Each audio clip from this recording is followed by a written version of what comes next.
llegamos a la lección final de la ciencia de la lógica, como ya venimos trabajando en nuestro curso Hegel Autor.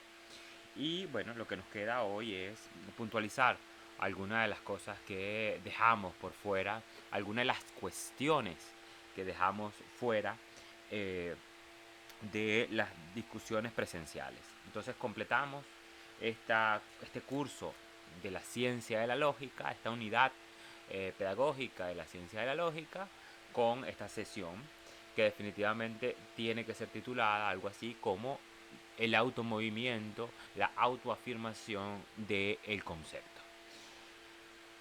Retrotraemos, volvamos al principio. Entonces, ¿cómo volvemos al principio? Bueno, la sabiduría necesariamente tiene que ser la ciencia de la lógica, que es la unión concordante entre lo que se entendía por metafísica y por lógica. Es decir, no es posible una lógica sin la especulación metafísica y no es posible una especulación metafísica, articular la especulación metafísica sin una lógica que articule crítica e inmanentemente ese pensamiento.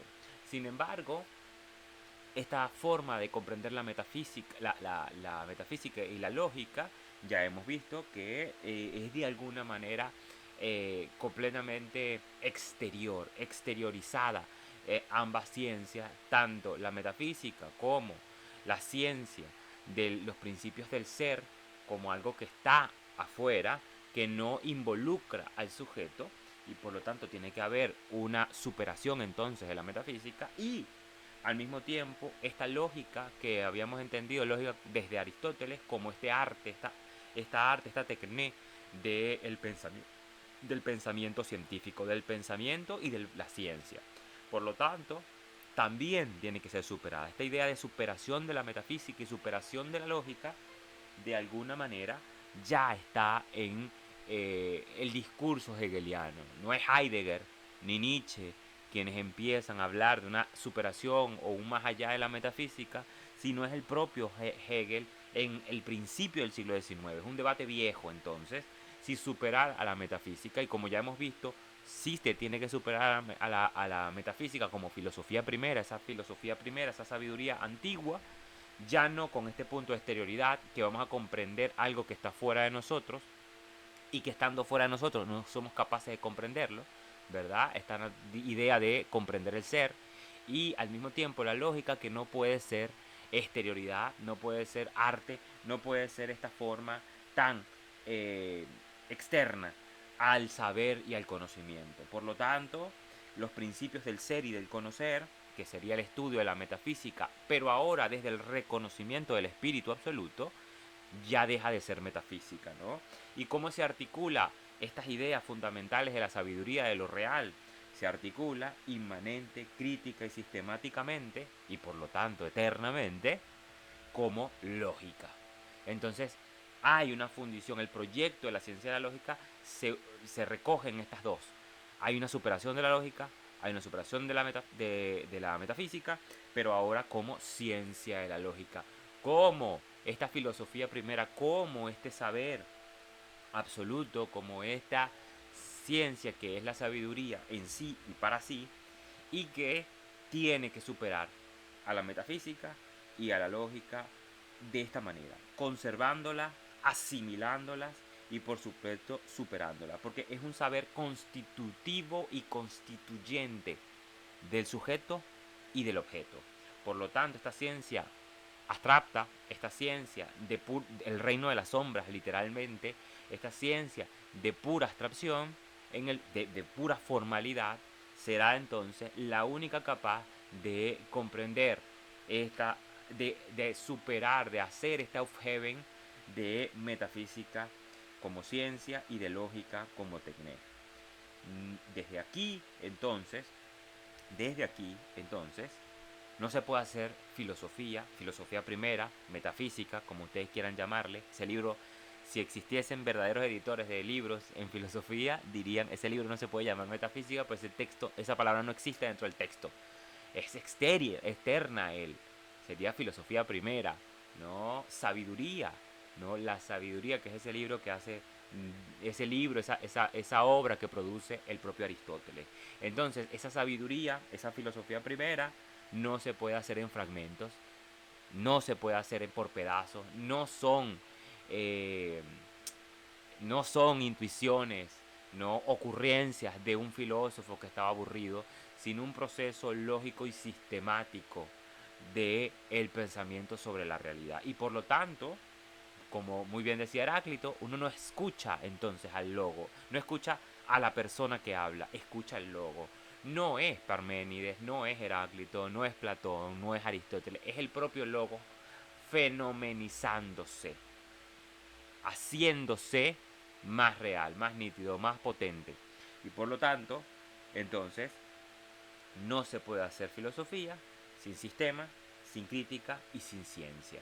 Ciencia en el sentido episteme, racionalidad en el sentido de logos y sistematicidad en el sentido de silogismo, ¿no? Silogismo es sil y logismos, ¿verdad? Con lógica, a través de la lógica, por la lógica.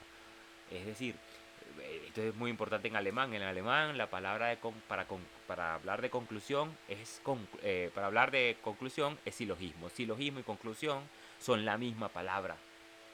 Y nosotros tenemos prácticamente lo mismo con la idea de conclusión, concludere, no epílogo sería la palabra que nosotros ya la modificamos, pero epílogo sobre el logos es que podemos llegar a una racionalidad, a una conclusión, a una sistematicidad.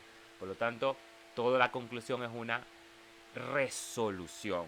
Y por lo tanto, no se puede hacer filosofía primera, no se puede hacer ciencia, no se puede hacer sabiduría sin esta forma estructurada, sin esta forma en donde la verdad ya no puede ser una cosa singular, sino una universalidad que se va expresando en medida en que se desarrolla. Bien, entonces, ¿cómo se estructura esta ciencia de la lógica? Como lo vimos en la forma en que se aparece la lógica de las cualidades, la lógica de las determinaciones y la lógica de lo condicionado o lo incondicionado. Entonces, el, el, la filosofía, la lógica, esta metafísica, esta sabiduría se va estructurando porque va transitando el ser a la sustancia, al espíritu absoluto. Es decir, la propia realidad se va constituyendo y se va constituyendo porque la realidad no puede ser sino su propia comprensión.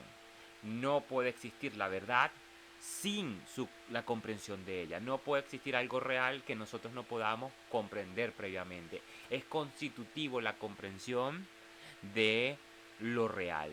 No hay separación y este es el gran añadido de la fenomenología del espíritu como reconocimiento.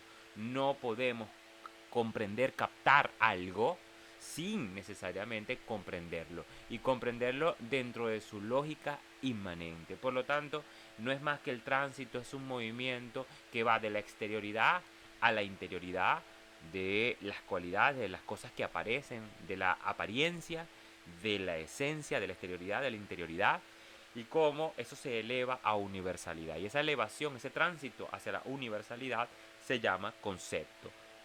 Concepto especulativo y sería la doctrina subjetiva de esta gran sabiduría primera, de este libro de filosofía en donde se estudia lo más real. Lo real no puede dejar a lo subjetivo por fuera, porque se estudia lo infinito y porque se estudia lo absoluto. Entonces, no hay realidad sin sabiduría. Esto es fundamental. No hay realidad sin sabiduría, no hay concepto especulativo sin realidad, por supuesto que sí, pero la realidad solo aparece, la realidad solo se muestra en la medida en que hay un concepto universal de ella. Es decir, lo que decía Platón era completamente absoluto, era completamente verdadero. La sombra es un resultado de un proceso mayor que no eres capaz de ver. El que se quede en las cualidades, las propiedades de las cosas, no va a poder comprender la realidad. Es decir, para poder captar, ¿no? Y este es el movimiento, el tránsito lógico que va del ser, sustancia y saber absoluto. El tránsito lógico, este tránsito lógico que presupongo para poder conocer cualquier cosa, para poder relacionarme con cualquier cosa real.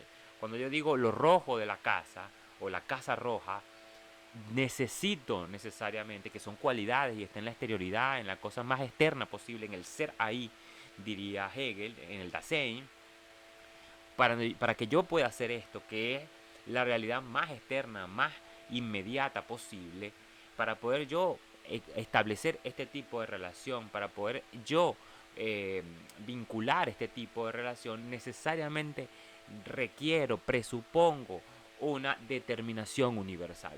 Sin un mundo de esencia, la apariencia, lo inmediato no es posible. Lo que diría Platón, las sombras son el resultado de algo más complejo y mayor. Y no te puedes quedar con las sombras. Entonces, esta inmediatez solo es posible en la medida en que presupongo una metafísica de las esencias, una ciencia que me explique las determinaciones universales que me permiten hacer unidad de la multiplicidad y que me permiten darle unidad a ese conjunto de cosas que se me aparecen inmediatas. Por lo tanto, toda inmediatez implica su otro. La verdad de esa inmediatez está en el otro del otro, en la negación, en el opuesto del otro. ¿Y cuál es su opuesto? Esa determinación del pensamiento que se ha hecho universalidad pura, que se ha hecho forma pura. Sin la teoría de las categorías, yo no podría darle unidad al rojo ni a la casa. Entonces, toda inmediatez necesita de su mediatez. Y la mediatez, como es determinación de lo otro, como ha aparecido, ha surgido, su origen, ¿no? Su arqué es el otro, es decir, el ser ahí, la esencia, el Wesen, ¿no? Y el Dasein. Esta oposición entre Wesen y Dasein, este tránsito entre el Wesen, esencia, y Dasein, ser ahí, inmediatez, Dasein, mediatez, Wesen, es lo que permite que se mueva la lógica, que se articule la realidad.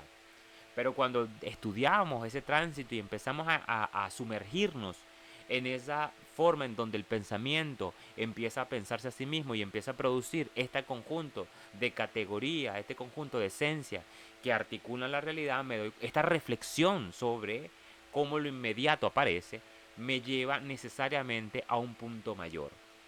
Y ese punto mayor, ese punto elevado, precisamente es lo incondicionado. Cuando yo empiezo a estudiar la esencia en sí misma, la reflexión en sí misma, me doy cuenta que toda reflexión, que toda esencia necesariamente no solo implica y determina una inmediatez, que ya hemos dicho, que es el ser ahí, sino necesita un fundamento. Y todo lo condicionado necesariamente se funda en lo incondicionado. Y por lo tanto he pasado de la lógica de las cualidades, de la exterioridad en el ser ahí, a la lógica de la esencia, de las determinaciones. Y esas determinaciones universales necesariamente necesitan un fundamento. Y ese fundamento es una gran matriosca, ¿no? Y ese fundamento llega necesariamente a lo incondicionado, que es el fundamento de toda esencia. Y eso incondicionado tiene dos nombres. Y ese incondicionado precisamente es ese incondicionado precisamente es el concepto especulativo. La filosofía puede quedar aquí, en este movimiento eterno, en este vaivén eterno entre esencia, inmediatez, entre Dasein y esencia. Pero la filosofía primera, esa sabiduría especulativa que Hegel pretende poner en la mesa, que se llama ciencia de la lógica, requiere dar el siguiente paso. Y es comprender, que esto también ya está en Kant, cómo lo incondicionado fundamenta, concibe, permite a la esencia, ser a la esencia y ser al ser, ¿no? Ser a la inmediatez, ser a la esencia. Esta doctrina, entonces, de lo condicionado necesita de lo incondicionado. Y lo incondicionado tiene dos nombres en la época moderna. Sustancia, en el sentido causa sui, en el sentido de aquella causa que se causa a sí misma de manera objetiva. Y el, el principio de la percepción, ¿no? El punto en donde el yo se piensa a sí mismo, donde el pensamiento, la unidad, es la unidad del pensamiento y lo pensado, del pensar y el pensamiento. Y esa unidad es lo que permite precisamente que todo lo demás aparezca. Por lo tanto, lo que le aparece a la conciencia, la inmediatez, no es más que una presuposición. Lo dado realmente no es dado, es puesto. Y ese puesto es gracias a la apercepción. Entonces hay dos principios fundamentales de lo incondicionado y así empieza la doctrina del concepto. Es decir, cuando la realidad en el fondo se muestra como efectividad. ¿Por qué como efectividad? Porque me doy cuenta en ese tránsito, en ese devenir, en ese loop hacia comprender qué es lo real, que lo inmediato dependía o presuponía una esencia, pero la esencia presupone y necesita un concepto. Y ese concepto especulativo, siempre especulativo, va a desarrollarse en esta incondición, en la incondicionado, subjetivo y objetivo. Ese condicionado subjetivo y objetivo tiene como punto de partida la idea. La idea, entonces, es el seno fundamental de la que la filosofía hace y se mueve y funda la universalidad. Universalidad que conecta, universalidad que no es un conjunto, esto es una degradación del concepto de universalidad. La universalidad no es una bolsa donde caben muchos. La universalidad es el desenvolvimiento de qué? Del propio concepto que se va autoafirmando en cada etapa, en cada tránsito, en cada movimiento, en cada momento que él mismo va determinando con el pensamiento mismo. Por lo tanto, la doctrina del concepto como universalidad fundante es la sistematicidad del propio pensamiento que se reúne en sus tres momentos: pensar, ser y razonar. Por eso es la ciencia de la lógica, porque hay una unidad entre contenido y forma, pero hay una unidad en contenido y forma al final, en esta doctrina del concepto, en donde el concepto puede reconocerse a sí mismo, en sí y por sí, es autoconsciente, por eso tiene que ser espíritu absoluto, que él es la sustancia y él es el ser ahí. Que el ser ahí y la sustancia son lo mismo, que la mediación y la inmediación vienen aparejadas, que se complementan las dos y que no pueden existir las dos sin ellas mismas, y que ese recorrido para poder comprender que vienen juntas, que están unidas y separadas al mismo tiempo por un guión, inmediatez, mediatez, ser y pensar, son precisamente el movimiento para llegar al concepto. Es la universalidad que recoge, asimila todas estas determinaciones lógicas. Estas determinaciones lógicas, por lo tanto, comprende la autodeterminación del propio concepto, que ya hemos dicho que es la subjetividad y la objetividad, ¿no? Y esta subjetividad, la percepción y la causa sui, en el fondo lo que reconoce es una unidad que se había diferenciado precisamente por esta positivización del propio entendimiento. ¿Y cuál es esa unidad? Que lo sapiente y lo consapiente son uno. Es la autoconciencia que se reconoce como realidad efectiva, en sí y por sí. Y por lo tanto, lo que se reconoce en esta doctrina del concepto es que aquello que se ha dejado atrás, es que aquello de donde venimos, ese curso donde venimos, no es más que la realización propia. La realización propia del propio concepto. El concepto se da cuenta que ha llegado hasta ahí recogiendo el subjectum y la esencia como su propia constitución. Este es el automovimiento del concepto, y ese automovimiento que se afirma a sí mismo es lo que permite reconocer que la realidad no puede ser simplemente inmediación, ni no puede ser necesariamente mediación. Tiene que ser la unidad de la unidad y la diferencia. Tiene que ser la recolección de ambos. Y esa recolección de ambos, de ser y la sustancia, como espíritu absoluto, es una vibración dialéctica especulativa del desarrollo de sí mismo. Es esa compenetración del sujeto y el objeto, pero ahora visto desde el ámbito lógico, desde el reino de la sombra, desde lo más tangible que puede ser la realidad. Y por lo tanto ese concepto se va a desarrollar en sí mismo como concepto abstracto. El concepto abstracto, en ese sentido, el concepto formal, si se quiere, que es el punto 1 de la doctrina del concepto, será apercepción y causa sui, como ya lo hemos dicho.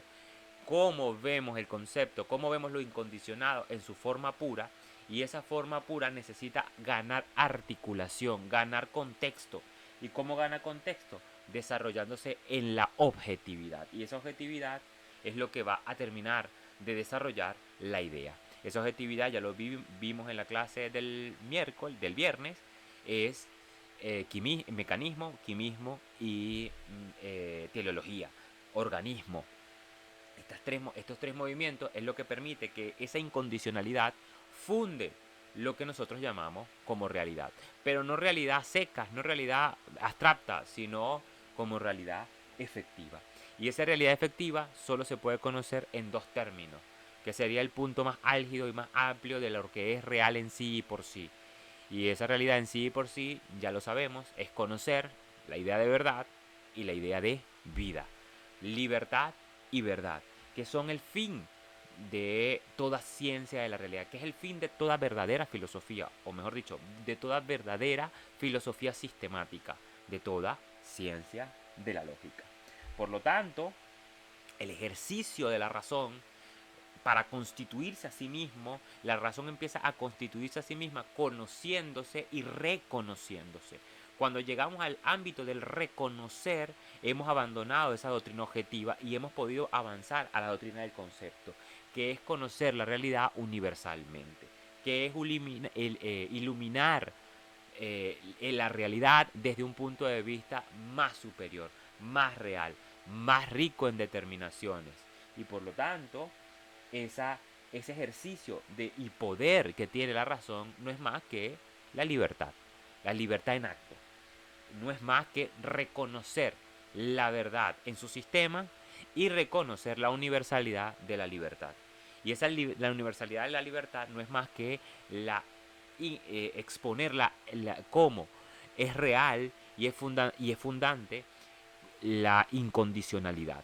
Esa incondicionalidad que, como hemos dicho, es causa sui, que se pone a sí misma y por lo tanto no queda nada por fuera. Es el concepto infinito, pero ahora visto como curso, como conclusión, como negación de la negación del tránsito lógico.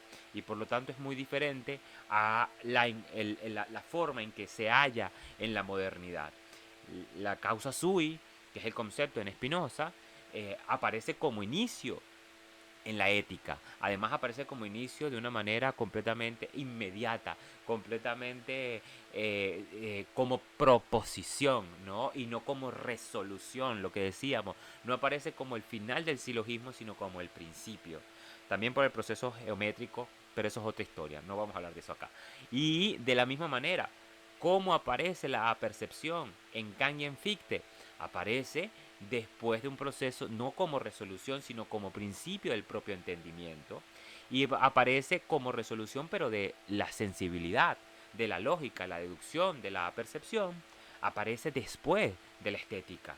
Entonces, por lo tanto, es el resultado de una estética, de una sensibilidad, y por lo tanto no estamos en el ámbito de lo lógico, no estamos en el reino de las ideas, no estamos en el reino de las sombras. El ámbito sensible no da pie precisamente a la constitución propia de la razón, porque la sensibilidad es otro concepto, es otra determinación universal. Por lo tanto, es una petición de principio. No puede haber sensibilidad en la medida en que la sensibilidad ya es una categoría lógica, ya proviene de la propia realidad del reino de la sombra. Por lo tanto, quiero definir la sombra con la misma sombra. Presupongo la sombra para definirla. Presupongo la sombra para concluir que ella existe. Es una petición de principio y por lo tanto Hegel no puede permitir, y por eso es abstracto, entonces la incondicionalidad de la percepción como principio de incondicionado de la subjetividad y la causa sui como principio objetivo de la incondicionalidad también aparecen abstractamente. Y lo que pretende entonces es recoger ese espíritu absoluto es como estas dos formas de la incondicionalidad es comprendida y se comprende en su articulación lógica en el concepto de idea. La idea, entonces, que es vida y libertad, puede comprender estas dos cosas. Es ese automovimiento eterno en donde el concepto puede ser y concebirse como idea. Por lo tanto, esta vulgata de si el pensamiento está en el cerebro o en la mente, es una estupidez. Y pensar que las cosas que están fuera de la mente, fuera del pensamiento, son una realidad independiente, sólida, dura, también es una vulgaridad. Una vulgaridad propia de alguien que no es sabio, de alguien que no ha entrado en el reino de lo lógico. Por eso el pensamiento se vincula justamente, se une, se compenetra con la realidad, con el ser, tal como lo decía Parménides, el ser y el pensar, en el razonar.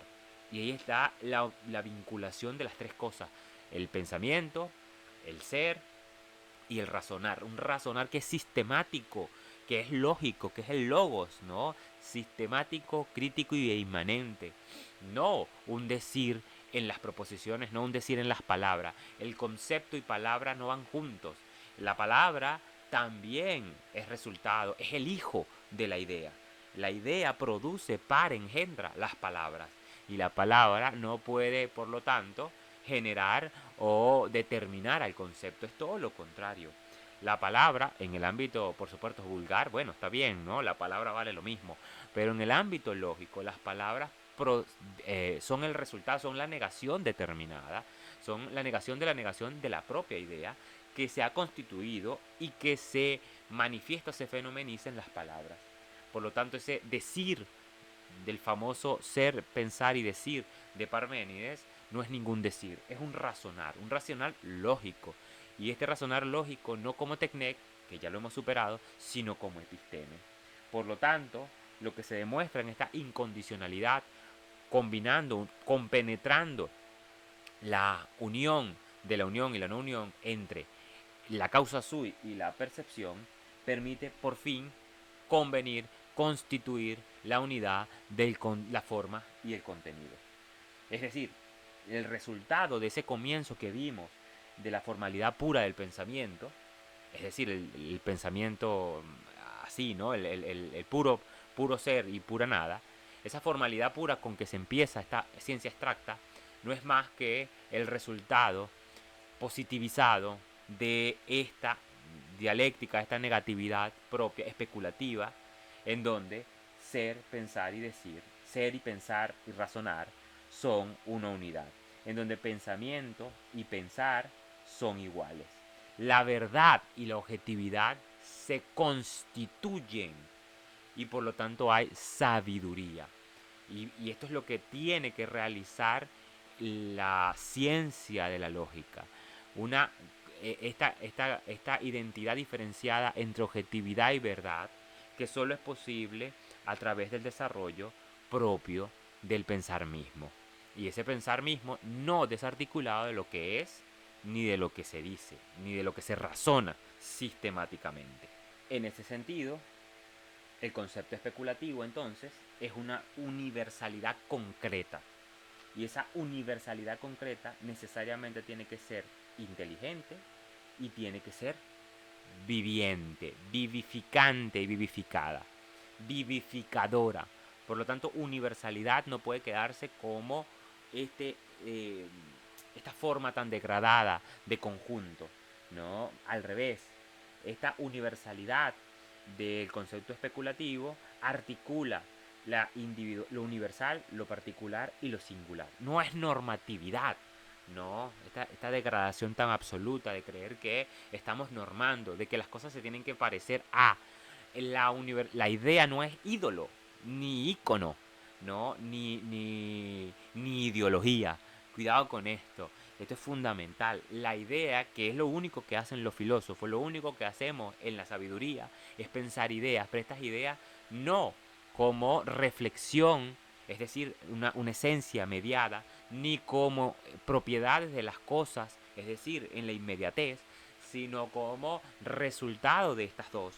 Por lo tanto, la idea, nosotros pensamos ideas, desarticulamos ideas, desarrollamos ideas en su propio devenir inmanente. Y esta universalidad se articula de esta manera. La idea, que ya hemos dicho que son tres, pero que hay solo una idea absoluta, y esa idea absoluta, que muy bien podría ser en ese mismo sentido platónico, ¿no? Es el universal que permite que lo singular y lo particular se desarrolle y se manifieste, pero siendo él mismo universal. Por lo tanto, cada cosa en particular que se nos manifiesta en ese Dasein, necesariamente está brotando eh, universalidad. Es decir, pongámoslo en este sentido, otra vez volvamos a la alegoría de la caverna, las sombras, por lo tanto, están petrificando un devenir eterno, ¿sí? Y el ignorante no puede ser capaz de ver que en lo petrificado de la positividad hay un flujo eterno y concreto. Pero concreto no porque está fijo, sino porque está creciendo siempre, creciendo orgánica e inteligentemente. Toda figura de la inmediatez no es más que el resultado de una universalidad. Y es la sabiduría la que puede recoger, puede vivificar esa cosa petrificada y ver cómo está viva cada cosa que se puede pensar y que se puede intuir. Por lo tanto, esta sabiduría que articula la metafísica no es más que esa unión de la esencia y del ser ahí. Y ese desarrollo es lo que permite justamente la conclusión de la ciencia de la lógica. ¿Cuál es la conclusión de la ciencia de la lógica? Los fundamentos del derecho, los fundamentos de la libertad. Cómo la libertad no es positividad en instituciones, ni es la moralidad que se afirma bajo una ley, bajo este dispositivo abstracto del imperativo categórico, sino más bien es vitalidad, es organismo viviente e inteligente de la libertad, que es eticidad. Por lo tanto, la lógica es lo que permite, lo lógico permite fundar el derecho. Un sistema del derecho que brote de la realidad efectiva y no de la abstracción, de la inmediatez o de la reflexión. Por lo tanto, la filosofía, la lógica, ¿no? Como ciencia, como episteme, en ese sentido, eterno, inmanente, crítico, esta crítica perenne que se hace sistema porque siempre está vinculando contradicciones y moviéndose en la contradicción y en la polémica, no funda la naturaleza, las ciencias de la naturaleza, ni funda las ciencias de los espíritus. Esto ya está fundado. Lo que le interesa a la ciencia de la lógica es comprenderlo, por supuesto que sí, porque eso siempre va a ocurrir. Eso puede ocurrir inconscientemente, puede ocurrir como espíritu, pero no como espíritu absoluto. Pero lo que realmente pretende Hegel es alcanzar la libertad absoluta. Y esa libertad absoluta solo puede venir, solo puede ser resultado de esta ciencia de la lógica. En realidad la ciencia de la lógica, su introducción es la fenomenología del espíritu. Un absurdo. Solo un alemán se le ocurriría una cosa como esta, ¿no?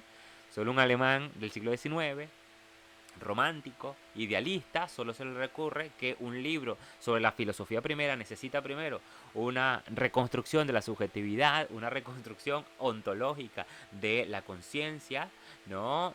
La fenomenología del espíritu, y la conclusión del libro, y el final del libro, y el epílogo del libro, realmente es la filosofía del derecho. Los lineamientos de una filosofía del derecho, la libertad absoluta desarrollándose, ¿no?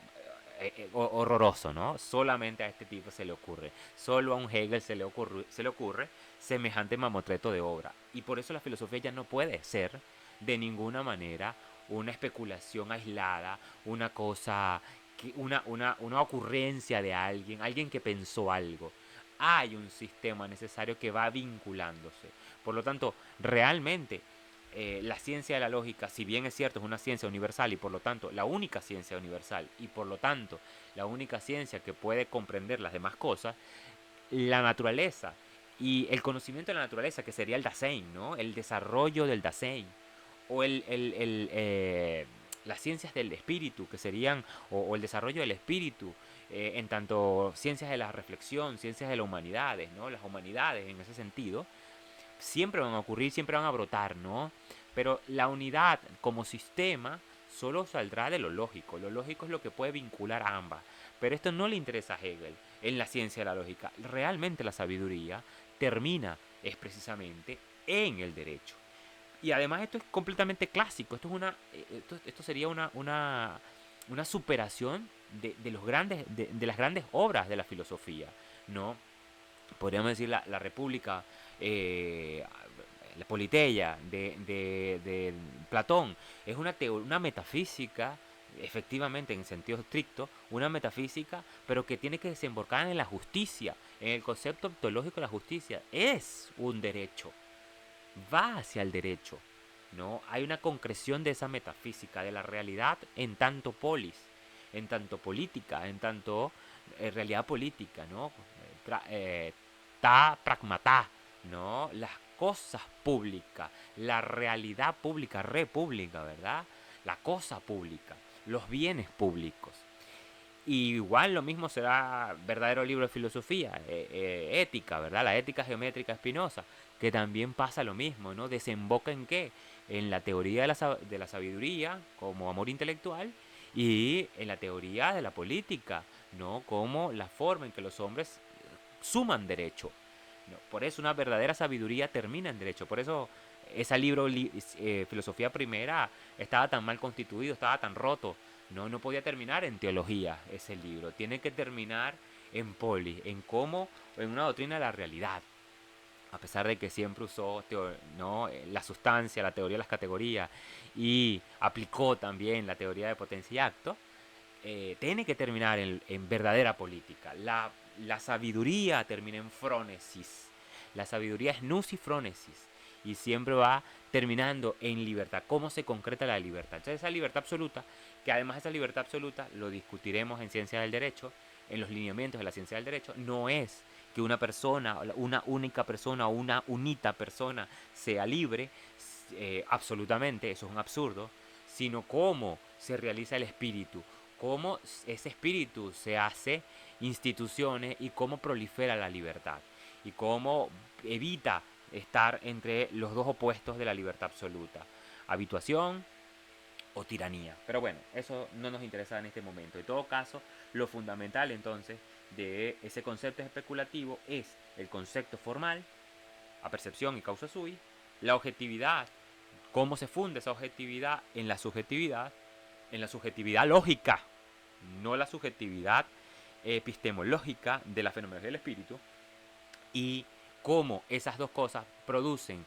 generan, engendran la idea, esa universalidad que actualiza a la razón conociéndose a sí misma en su curso inmanente y por lo tanto articula inteligente, orgánica y viviente y de manera vivificante al particular que muestra su singularidad en lo universal. Cada particular tiene una singularidad y esa singularidad tiene que reconocerse en la universalidad. De alguna manera, cuando nosotros nos pensamos universalmente, y no universal desde el punto de vista de la reflexión, sino desde el concepto especulativo, nos damos cuenta que la realidad se hace más efectiva, que podemos comprender cómo se articula esa diversidad, esa diversidad en la unidad. Y por eso cuando una época no tiene filosofía, siempre tenderá a diluir el universal. El universal será una cosa normativa y no universalizante, porque el universal es lo que le da vida, ¿no? Le da la sangre a esa petrificación que se positiviza en lo que aparece. Por lo tanto, la filosofía con el universal lo que pretende es darle unidad a lo que se ha separado, a lo que está roto. Y esa universalidad, ahí es donde forma y contenido se unen. Y por lo tanto, se encarna el concepto. Cuando las cosas las podemos comprender como singularidad de un particular dentro de un universal, por y en un universal, entonces el concepto se ha encarnado. El concepto se ha hecho realidad y ha brotado ¿a dónde? Al ser ahí otra vez. Volvemos al principio. Cuando el concepto y es autoconsciente de sí, entonces se empieza a expresar en cada cosa singular. Y es la sabiduría, es la ciencia de la lógica, es este científico de la ciencia de la lógica el que puede reconocer en cada singular la particularidad y la universalidad. Y por lo tanto, lo que estaba dividido, lo que estaba roto, ser y pensar, pensamiento y pensar, el discurso, ¿no? La verdad y la objetividad, como hay una unidad, entonces puedo comprender cómo la realidad es efectiva, cómo la realidad se conecta una con otra. Hay un orden y conexión en la apariencia, en la esencia y en su concepto. Y hemos vuelto otra vez entonces a reconocer la unidad constitutiva originaria y principal, ¿no? Pero esta vez no de manera abstracta, como empezamos con el ser ahí, con el ser puro y la nada pura y el devenir, sino como concreción de cómo aquello que es positivo en realidad es negativo en sí mismo y se está desarrollando, cómo esa positividad tiene su vida, tiene su vivificación en las esencias y en los conceptos. Por lo tanto, filosofía necesariamente siempre está conectando esta actividad pura que no es más que la razón constituyéndose a sí misma en sus formas puras. Y esas formas puras necesariamente es la autoafirmación de ese mismo concepto. Y la autoafirmación de ese mismo concepto se llama libertad. Y entonces hemos podido comprender que esa actividad incondicionada que produce el universal siempre fue causa y efecto al mismo tiempo. Es causa de que yo pueda reconocer en la inmediatez lo rojo de la casa, pero al mismo tiempo se constituye el propio universal en la medida en que he partido de esa abstracción llamada rojo de la casa o casa roja.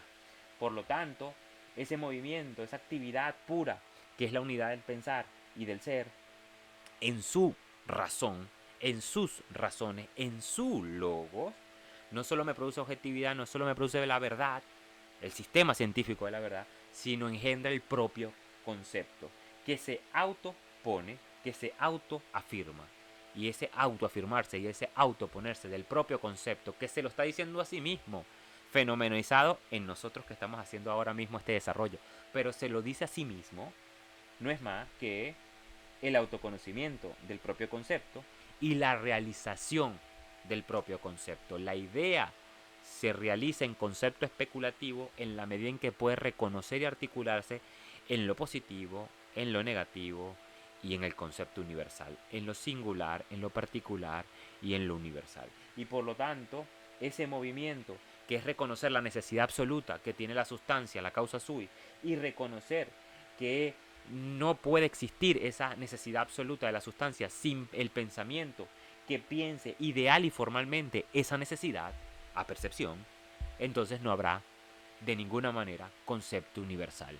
Y por lo tanto, la sabiduría entonces se hace unidad de la multiplicidad, pero esta multiplicidad no desparramada, no yuxtapuesta, sino organizada en ese tránsito lógico. La lógica que es poder comprender en cada una de esas categorías cómo se desarrolla, cómo se conecta una tras otra. Y por lo tanto, no es más que constituir el infinito. El infinito que se ha puesto a sí mismo, pero se pone a sí mismo conscientemente, con su propia lógica. Este movimiento no es más que la sabiduría en sí y por sí. Esto es precisamente la ciencia de la lógica. Esto es precisamente lo que hace la filosofía. Poder reconocer no solo cómo la idea se va realizando en lo positivo, sino cómo se articula cada movimiento en su diversidad. Pero esa diversidad solo comprendida desde una unidad superior, mayor, que permite recogerla, que permite comprenderla, concipiente y sapiente en una unidad. Y por eso ya no podemos decir, ¿no? Así como Aristóteles dijo rimbombantemente, libro 7, la pregunta por el ser la tenemos que dejar de lado, hay que traer una nueva que se llama la pregunta por la sustancia. Esa sustancia jamás será la misma sustancia causa sui de Spinoza. Spinoza es el siguiente punto metafísico, es el siguiente punto de concreción de la reflexión, ¿no? Hegel dirá entonces en la ciencia de la lógica, no lo dice así, por supuesto, pero no era tan era arrogante, pero no tanto. La pregunta, ¿no? Debió concluir entonces la ciencia de la lógica diciendo, ahora la pregunta por la sustancia tiene que ser la pregunta por el espíritu absoluto. Es decir, la conciencia, la autoconciencia del propio concepto, diciéndose a sí mismo, autorreferenciándose a sí mismo como generación de sí mismo. Es decir, el concepto que se dice y se sabe concepto. Universalidad, vivificante, vivificada, inteligente y orgánica. Y esa exposición no es más que la ciencia de la lógica.